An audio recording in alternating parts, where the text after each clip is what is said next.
Oh, a microphony. And a phony at the mic. Quiet, numbskulls, I'm broadcasting. The Doctor of Discernment is now online. You know, much like my show, in that it's a local reaction to things that are happening on a federal level. Dispensing a daily dose of common sense. No prescription required. Wow, do I have a boatload of stuff for you, from the crazy to the absurd. Let's start getting into it because, I mean, it is bizarro world out there. And I say, if it's obvious to me, should be obvious to everybody. Oh, wow. Who could have seen this coming? This is the fourth hour with Greg Belfrage. Hold on to your butts. Broadcasting from my basement bunker beneath Kello Radio. Welcome to the fourth hour of the Greg Belfrage Show. It is great to have all of you along. It's stuff is starting to fly. Kristi Noem demanded a 2-hour meeting with President Trump in the Oval Office late yesterday after she was elbowed aside over the backlash following the latest shooting in Minneapolis. Trump held the crisis talks with Noem, after he revealed that Tom Homan was headed to take charge of Homeland Security efforts in Minneapolis. Trying to see if there's anything.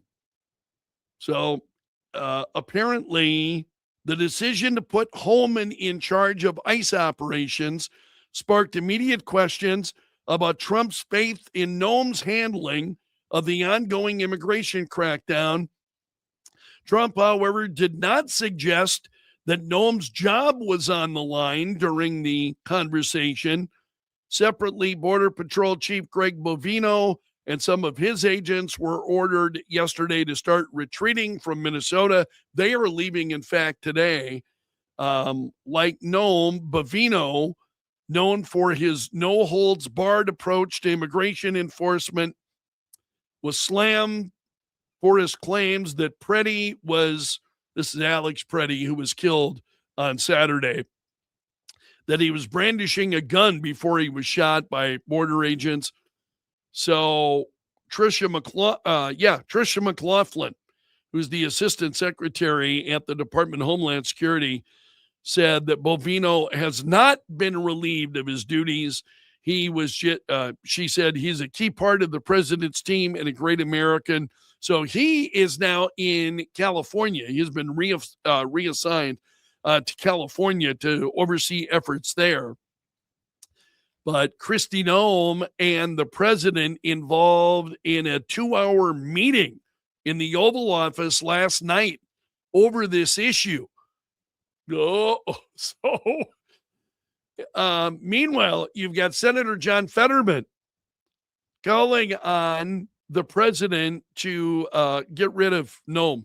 I made a direct appeal to immediately fire Secretary Noem. Yeah, the heat is being turned up on Kristi Noem here as a result of this. So Fetterman said Americans have died. She is betraying DHS's core mission and trashing your border security legacy. So he'd make a direct appeal to President Trump to fire Kristi Noem. Do not make the mistake President Biden made for not firing a grossly incompetent DHS secretary. So don't follow in Joe Biden's footsteps. Wow. This is Senator John Fetterman. So he said he will not force a government shutdown over funding disputes involving the Department of Homeland Security. Democrats are making that very much a big part now. They do not want to, not only do they not want to fund the Department of Homeland Security, they do not want to fund Customs and Border Protection. That is just like crazy. I'm used to craziness where the Democrats are concerned. It's just more bizarro world antics each and every day. There were a number of, we've got a Fox News. Celebrities make good on promises to leave the U.S. following Trump's return to the White House. Good riddance is all that I can say to those. Meanwhile, we've got the Treasury Secretary, Scott Bessent, warning that any move by Canada to try to break economically from the United States would be a disaster. This is after Canada's Prime Minister, Mark Carney, was making overtures to China. And the president initially responding to this the other day, he said, remember the board of peace that the president formed recently? And shortly after the board was formed, he immediately said, oh, yeah, but Mark Carney, yeah, you're not a part of this. We don't want you as the board, as a member of the board of peace. And then following that, Trump said, okay, by the way, we're instituting, following Canada trying to cozy up to China. Trump said, all right, now we are implementing additional tariffs now against Canada. If this is the way you're going to play ball, if you are not going to respect your friends and your allies, then okay, then we're going to raise the tariff by 100. I think the president said 110%. Raise the tariffs against Carney and against Canada. And Carney then immediately folded shortly afterward, almost as soon as the president said it. He had some response, and then it wasn't very long after that, he folded. But Bessent is following up on this about them making overtures to China. So Bessent says Canada depends on the U.S. There's not much more north-south trade than there could ever be east-west trade, he told Sean Hannity last night. Carney talks about middle countries having to do their own thing. I'm old enough to remember when French President Mitterrand tried to go down that route. It failed in the 80s. It'll fail now, he said. He said Carney should focus less on pushing a globalist agenda and instead do what's best for the Canadian people. That whole globalist agenda thing blows my mind. You have people that they're in pursuit of this globalist agenda rather than what's best for their countries. I understand when you have somebody from a country and they are genuinely feel like they are pursuing what's best for their nation. You know, that's one thing. We could maybe have disagreements. But the globalist agenda, the life of me, I can't figure that out. But Carney said that Canada's recent agreement with China only rolled back tariffs in sectors that have been hit in recent years, and it did not amount to free trade. He says Carney aggressively walked back some of his remarks during a conversation with Trump in the Oval Office on Monday. So isn't it amazing? You know, they say these things and the president calls them on it, and then they spend time. Is that what no. Is that what you understood? That's not what I meant. That's not what I said. What I really meant to say was this.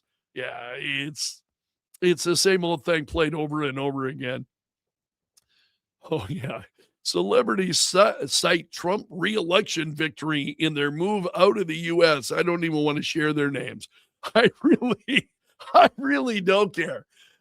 You want to leave the country, by all means, fine. Don't let the door hit you on the way out. It's not the way I feel about the United States. I don't understand this. People, I mean, even when Joe Biden was president, I think, as disturbing as some things were, I ever threaten, I'm going to leave the U.S. I can't take this. I've got to leave the United States. Where does that come from? I don't even understand that kind of thinking. If you love the country, is I think what that illustrates to me is a love of self, not a love of country. Because, I mean, there are certain things, you know, the country, I think at times, and John F. Kennedy said it, you know, ask not what your country can do for you, ask what you can do for your country. Democrats have moved so far away from that kind of thinking because I think John F. Kennedy was absolutely right. Don't ask what your country can do for you. But that's the Democrat Party today. That's all they are. What can the country do for me? How can we build the country out of billions of dollars as was done in Minnesota? You know, that for the life of me, it just makes no sense. So as I hear these people, they're going to leave the country, I'm like, fine, get the hell out and don't come back. Please do not come back. It's just tiring to me. I think Hollywood has become such a joke. James Woods, I was on X. There were a few comments on X that caught my attention. And I love actor James Woods and the guy, the things that he says. And I totally agree with him on this. I'm not saying I love him because I agree with him. I happen to agree with him in this case. He says, the orchestrated insurrection of the Somali crime hotbed of Minneapolis, aided and abetted by politicians and their media handmaidens, is just a smoke and mirrors distraction. It's really about the billions of dollars of Democrat fraud, not ICE, not Trump, fraud. That's all. That's actor James Woods on X. And he is, I think, spot on that. Representative Anna Paulina Luna had a post on X that caught my attention. I want to be crystal clear, she says.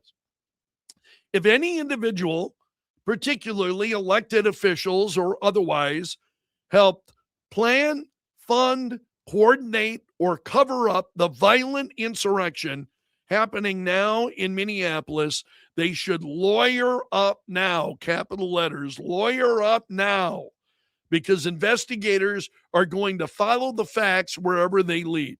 Violence, obstruction, collusion, and corruption from anyone will be met with the full weight of the law. And as a member of Congress, I'm willing to do everything in my authority to enforce that. I think she is spot on. I love that comment because I think she is just absolutely spot on in her reaction. In her reaction to that. It was also the DOJ announced yesterday. What we're talking about fraud. DOJ announced they had charged 31 people in connection with a multi-million-dollar ATM jackpotting scheme linked to Tren de Aragua. 56 others have already been charged. Latest round of indictments brings the total number of defendants in the case to 87. Federal authorities working to dismantle a financial pipeline used to fund Tren de Aragua. If you're not familiar with them, you should be. They're a gang from Venezuela.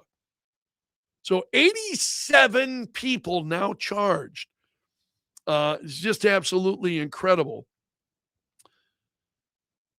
Oh, and there's a TikToker who's making the news. A librarian in West Virginia has been arrested for trying to recruit people on social media to, off President Trump.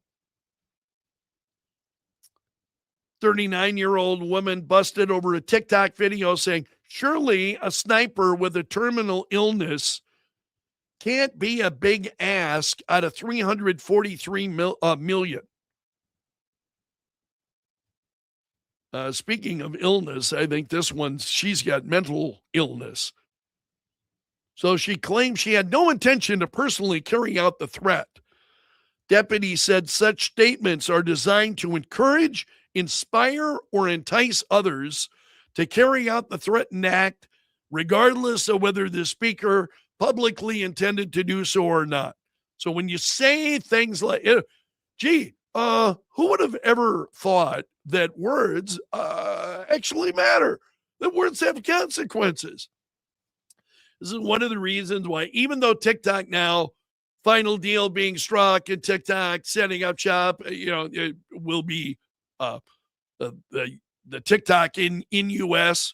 And I think I've even commented to you, maybe I would go on TikTok now that it's a US company, and you don't have to worry about the Chinese are out, and so a brand that's coming into the US, so on. And then I see just incredibly inane, stupid stuff like that, and I think I've got better ways to spend my time and my effort to go to other places rather than TikTok. Wow. That to me is just absolutely crazy. I was taking a look at our YouTube subscribers. What are we up to right now? We are over 550. We're at 551. 551 subscribers on YouTube. I'm going to make my daily plea, please. Hoping the Greg Belfrage Show will continue on YouTube and on Facebook. One of the ways you can do that is to like it and to share it. If you appreciate the job I'm doing, and I know some of you do, and I'm very grateful for that, I can't thank you enough, honestly. Hit that like button, hit the subscribe button. If you're a YouTuber, please subscribe. Even if you never watch another video, please subscribe. I would, because after a while it begins to feed on itself, and I'm nowhere near that point yet. So I still need your help. If you're not a subscriber on YouTube, please consider becoming one. All right, you have made it to the end of the video, so you are part of my gallery of champions. Special salute for the Bunker Brigade. Those are the folks that are in the fourth hour bunker on YouTube. Each and every morning they're slugging it out. I appreciate all of you. So until tomorrow, my friend, I'm underground and gone.